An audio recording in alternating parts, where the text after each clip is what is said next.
NEET में question पूछा हुआ है 2017 में, और ये इसमें चारों ऑप्शन में से कोई भी ऑप्शन करेक्ट होने वाला है नहीं। चारों भी ऑप्शन क्या है, रॉन्ग है इसका। मैंने ये क्वेश्चन में ग्रेस मार्क देना पड़ेगा उसको। क्यों देना पड़ेगा ग्रेस मार्क? पहले क्वेश्चन पढ़िए पूरा, क्योंकि इसका जो भी सॉल्यूशन दिया है वो सब में ए ऑप्शन करेक्ट दे दिया है बुक में। जो भी आप वीडियो ढूंढिए यूट्यूब पे या आंसर की, एक ही जगह सिर्फ सही दिया हुआ है एआई में सर्च करेंगे तो वो इसका करेक्ट आंसर दिया है एक्सप्लेनेशन के साथ। बाकी अब अगर कोई किसी बुक से पढ़ लिया, कहीं यूट्यूब से पढ़ लिया, तो वो इनकरेक्ट कर लेगा, और एग्ज़ाम में भी इसी टाइप का क्वेश्चन आया तो वो इनकरेक्ट करके आ जाएगा, गलत ऑप्शन सेलेक्ट करके आ जाएगा वो। इसलिए ध्यान से इस वीडियो को देखना है। पहला है which of the following statement are correct. इसमें से कौन सा स्टेटमेंट करेक्ट है ऐसा ढूंढना है आपको।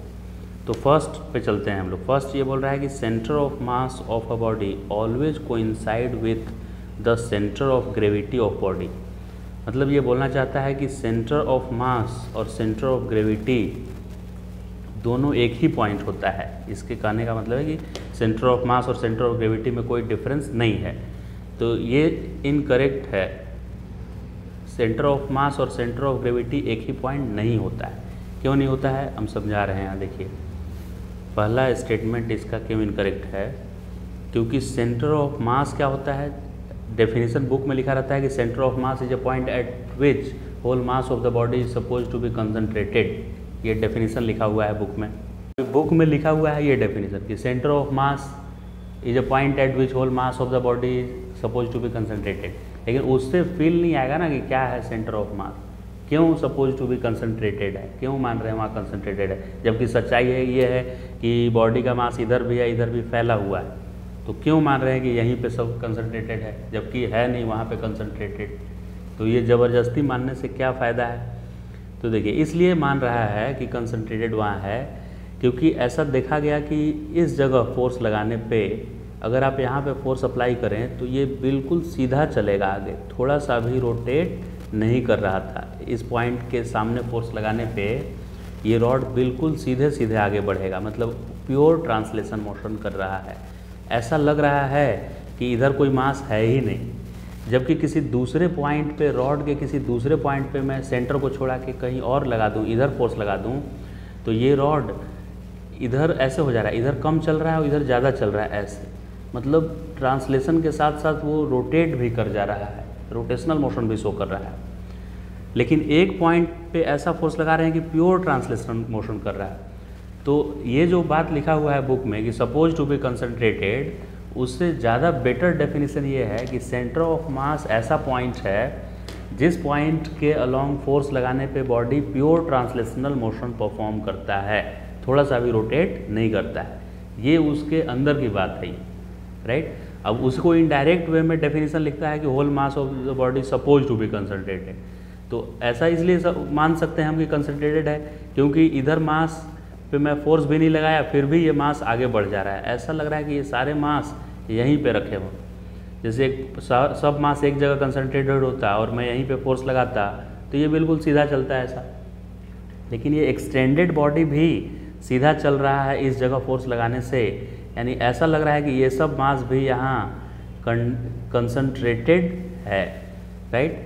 तो ज़्यादा सही डेफिनेशन सेंटर ऑफ मास का ऐसा होगा कि सेंटर ऑफ मास ऐसा लोकेशन है, ऐसा पॉइंट है जिस पॉइंट पे फोर्स लगाने पे body pure translational motion perform करता है। तो अगर कोई यूनिफॉर्म डेंसिटी का रॉड अगर है तो ओबियसली हम उसके एकदम जियोमेट्रिक सेंटर पे लगाएंगे तभी वो सीधा चलेगा। थोड़ा भी इधर राइट लेफ्ट लगाएंगे तो ये रोटेट भी कर जाएगा। तो जो यूनिफॉर्म डेंसिटी का रॉड है उसके जियोमेट्रिक सेंटर पे ही उसका सेंटर ऑफ मास होता है, ठीक है, इसमें कोई प्रॉब्लम नहीं है। अब सेंटर ऑफ ग्रेविटी की बात कर लेते हैं। तो सेंटर ऑफ ग्रेविटी ऐसा पॉइंट होता है, सेंटर ऑफ ग्रेविटी, जिस पॉइंट के अबाउट टॉर्क जीरो होता है। किसका टॉर्क जीरो होता है? ग्रेविटेशनल फोर्स का टॉर्क जीरो होता है। तो अभी अगर मैं यहाँ पे फिंगर अपना ऐसे रख दूँ यहाँ, तो इसके इधर वाला सब मास क्या चाहेगा, इधर वाले मास पे जो mg फोर्स लगेगा वो सब इस रॉड को ऐसे घुमाना चाहेगा, ऐसे क्लॉकवाइज गिराना चाहेगा।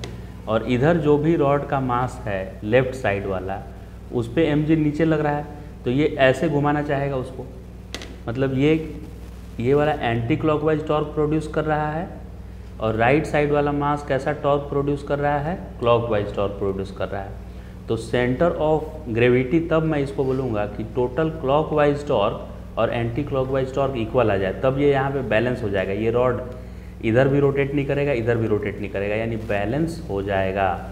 सेंटर ऑफ ग्रेविटी का डेफिनेशन है कि सेंटर ऑफ ग्रेविटी ऐसा पॉइंट है जिस पॉइंट के अबाउट पूरे बॉडी का ग्रेविटेशनल फोर्स का टॉर्क जीरो आ जाता है। ग्रेविटेशनल फोर्स का टॉर्क क्या आता है, zero.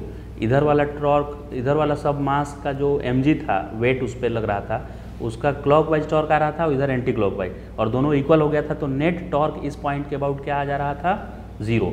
So what is centre of gravity? Centre of gravity is a point about which net torque produced by gravitational force become zero. ये centre of gravity का definition हुआ। अब अगर मैं एक रॉड को ले लूँ जिसका साइज बहुत ज़्यादा है, मतलब माउंट एवरेस्ट इतना बड़ा रॉड है ऐसा, लेकिन यूनिफॉर्म रॉड, कोई प्रॉब्लम नहीं है, यूनिफॉर्म है डेंसिटी का, तो इसका सेंटर ऑफ मास पूछेंगे तो मतलब कहाँ पे फोर्स मैं लगाऊंगा, ग्रेविटी है नहीं है, ग्रेविटी फ्री रीजन है, तो आप इसमें कहाँ पे फोर्स लगाएंगे, तो ये प्योर ट्रांसलेशन करेगा, बिल्कुल जियोमेट्रिक सेंटर पे ही लगाना पड़ेगा। चाहे कितना भी लंबा रॉड ले लीजिए, उसके जियोमेट्रिक सेंटर पे आप फोर्स लगाएंगे तभी वो प्योर ट्रांसलेशनल मोशन यानी सीधा लाइन में चलेगा बिना रोटेट हुए। लेकिन तो इस केस में सेंटर ऑफ मास यहाँ पे हो गया, इसमें कोई डाउट नहीं है। अब इसका सेंटर ऑफ ग्रेविटी यहाँ पे नहीं होगा, क्योंकि बहुत ज़्यादा हाइट का रॉड ले लिए तो भले ही इधर भी मास m है और इधर भी m है, लेकिन इधर mg ज़्यादा लग जाएगा इस पर, क्योंकि इधर ग्रेविटी अर्थ के आसपास, अर्थ जहाँ पे रहती है वहाँ पे ग्रेविटेशनल एक्सेलरेशन ज़्यादा होता है, और हाइट पे जैसे जैसे जाते हैं g घटने लगता है। तो भले ही इधर मास इक्वल है इसके, लेकिन इधर का mg क्या होगा, कम हो जाएगा। तो mg कम होगा तो इस साइड के ग्रेविटेशनल फोर्स के वजह से सेंटर ऑफ मास के अबाउट टॉर्क जब मैं निकालूंगा तो वो टॉर्क कम आ जाएगा, क्योंकि इधर का वेट ही कम है, हल्का है, और इधर का वेट क्या है, ज़्यादा है। तो इधर का mg के वजह से टॉर्क निकालेंगे, तो mg इंटू एक्सिस से दूरी जब निकालेंगे हम, तो इधर वाला ज़्यादा टॉर्क आ जाएगा, तो क्लॉकवाइज टॉर्क और एंटी क्लॉकवाइज टॉर्क बराबर आएगा ही नहीं। तो इससे होगा क्या कि सेंटर ऑफ ग्रेविटी यहाँ पे मैं जियोमेट्रिक सेंटर पे नहीं ले पाऊँगा, क्योंकि जियोमेट्रिक सेंटर के आधा उधर लग रहा है कम mg और इधर लग रहा है ज़्यादा mg, तो अभी टॉर्क बैलेंस हो नहीं रहा है। तो अभी टॉर्क इक्वल करने के लिए मुझे इधर खिसकना पड़ेगा और यहाँ पे आना पड़ेगा, ताकि जिधर ज़्यादा फोर्स लग रहा है उधर से दूरी कम हो जाए, और जिधर फोर्स कम है उधर से दूरी बढ़ जाए, क्योंकि टॉर्क होता है दूरी into force, R into F होता है, R F का क्रॉस प्रोडक्ट। तो जिधर बेचारा फोर्स कमज़ोर है उसके लिए R में बढ़ा दे रहा हूँ, ताकि उसका जो प्रोडक्ट है वो मेंटेन कर ले, तभी तो क्लॉकवाइज एंटी क्लॉकवाइज के इक्वल आएगा।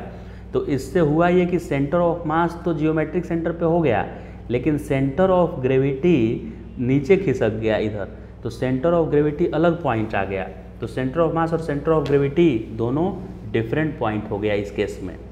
तो स्टेटमेंट 1 क्या बोला था ये कि centre of mass of body always coincide with centre of gravity. ये तो गलत बोल दिया ना, कहाँ कोइंसाइड किया, अभी मैं दिखाया कि कोइंसाइड नहीं किया, तो ये पहला वाला इनकरेक्ट हो गया इसका। दूसरा, centre of mass of body is a point at which total gravitational torque zero. ये तो सेंटर ऑफ ग्रेविटी का डेफिनेशन है, ये क्या बोल दिया है कि सेंटर ऑफ मास ऐसा पॉइंट होता है जिसके अबाउट टॉर्क जीरो होता है, ऐसा नहीं है, वो सेंटर ऑफ ग्रेविटी होता है। तो ये दूसरा भी इनकरेक्ट है इसका, जबकि जो सारे आंसर दिए हुए हैं जो वेबसाइट पे या बुक्स में वो बोल रहे हैं कि सेकेंड ऑप्शन करेक्ट है, जबकि सेकेंड भी रॉन्ग है, क्योंकि ये सेंटर ऑफ ग्रेविटी होता है जहाँ पे टॉर्क जीरो होता है, जबकि ये सेंटर ऑफ मास लिख रहा है, तो दूसरा भी रॉन्ग हो गया। तीसरा है a couple on a body produces both translational and rotational. ये भी इनकरेक्ट है, क्योंकि कपल होता है इक्वल एंड अपोजिट फोर्स, तो इधर जितना फोर्स लगाएंगे उसके उल्टा उतना ही फोर्स लगा देंगे, तो नेट फोर्स क्या हो जाएगा, जीरो।